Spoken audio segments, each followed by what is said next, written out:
Les rencontres nationales, ça vise à ça. Ça vise à se faire en sorte que les gens des quartiers populaires prennent la parole, décident de ce qui est bon pour elles et représentent le quartier populaire. Et voilà, c'est ce qu'on essaye de faire depuis les premières rencontres en 2018 et c'est ce qu'on entend faire tous les ans à partir de maintenant. D'accord, en tout cas, merci de l'avoir fait ici à Toulouse, parce que nous sommes dans une région qui est l'Occitanie. C'est une région qui a justement un gros souci au niveau de la pauvreté, parce qu'on fait partie, comme moi je suis du Gard, je suis de Nîmes, c'est les villes les plus pauvres de France, parmi les villes les plus pauvres de France. Il y a aujourd'hui des programmes qui sont mis en place, c'est les programmes en rue, qui démolissent du logement social pas cher pour construire du logement plus cher. Et il y a, comme Perpignan, Montpellier, Nîmes, ici à Toulouse, comme le quartier des Mirailles. On a beaucoup parlé du logement ici. Est-ce qu'on ne doit pas aller plus loin? On doit aller plus loin dans le sens où on doit... de porter ce combat-là, je veux dire au niveau de la LFI. Non, mais on essaye de le porter très fortement, au point même que je pense qu'en réalité, il faut une révolution du logement. C'est dire qu'il faut une rupture avec ce qui se fait. Pourquoi? Parce que le logement est un droit fondamental, c'est un bien commun. Je pense que ça ne devrait pas être laissé aux mains du marché, ou en tout cas pas complètement et pas essentiellement comme ça l'est aujourd'hui, parce que tout le monde a le droit de vivre dans un logement digne, pas trop cher. Voilà. J'allais dire tout à l'heure, Jean-Luc Mélenchon parlait du droit au silence, du droit à la nuit, mais le droit d'avoir un toit digne, c'est aussi un droit fondamental. Et on voit bien que depuis plusieurs années maintenant, ce droit est complètement en question. Ça passe déjà par l'affaiblissement du logement social. On oublie que le logement social, c'est pas seulement permettre que les plus défavorisés aient un toit.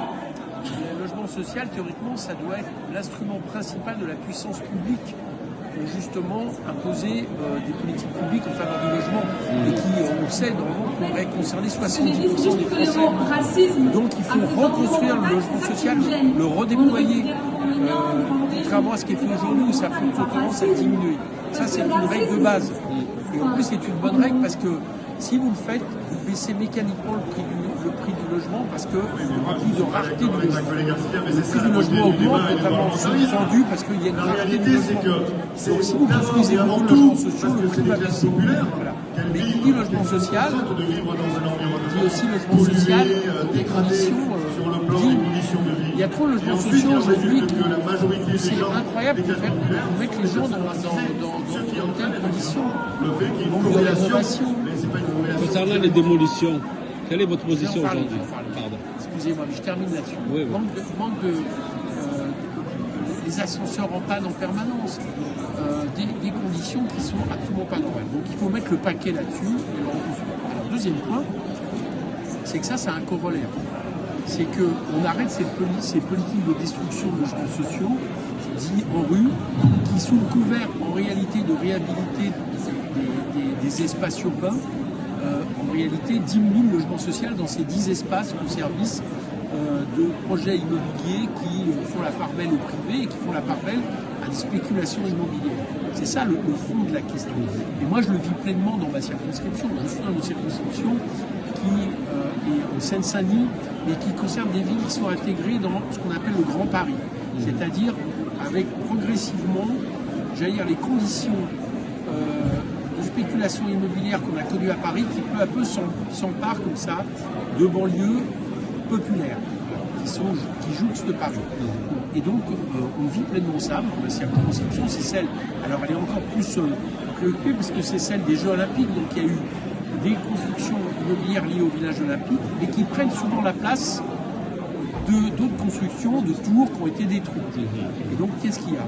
On voit que, je prends un exemple, à l'île Saint-Denis, 3 tours détruites, ou à Saint-Ouen, des tours détruites. Alors on se dit, bon, c'est plutôt positif, parce que c'est vrai que on a construit pendant un moment des conditions d'habitat en verticalité qui sont vraiment pas optimum en termes écologiques, environnemental, en termes de mobilité, etc. Ça c'est vrai.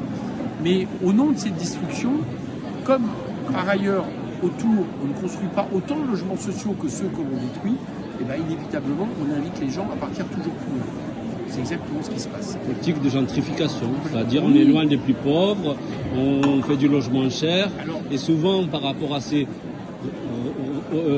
relogements, les gens se retrouvent à payer plus cher, coupés de leurs liens, on tue la vie économique, on tue la vie commerciale.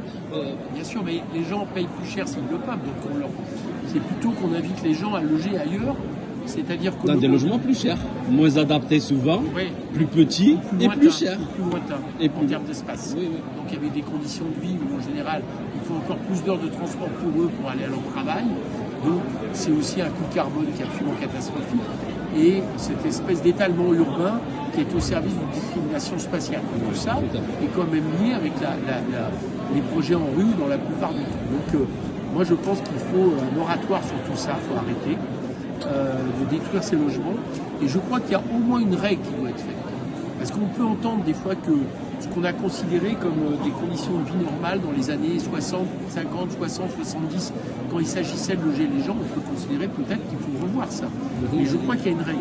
C'est qu'il ne peut pas y avoir quelqu'un qui est dans le logement en rue, qui doit être détruit, qui n'est pas une offre comparable en termes d'espace, de qualité de logement, dans le périmètre immédiat, dans l'endroit où c'est détenu. Ça, c'est une règle qui devrait être une règle absolument... Qui est dans les textes de la rue, d'ailleurs. Voilà. Donc ça, moi, je crois que voilà, c'est la règle de base. Oui. Il faut que ce soit appliqué. Il faut que ce soit appliqué. Il faut qu'il soit appliqué, ce qui n'est pas le cas aujourd'hui. Voilà, on pourrait dire ça. Et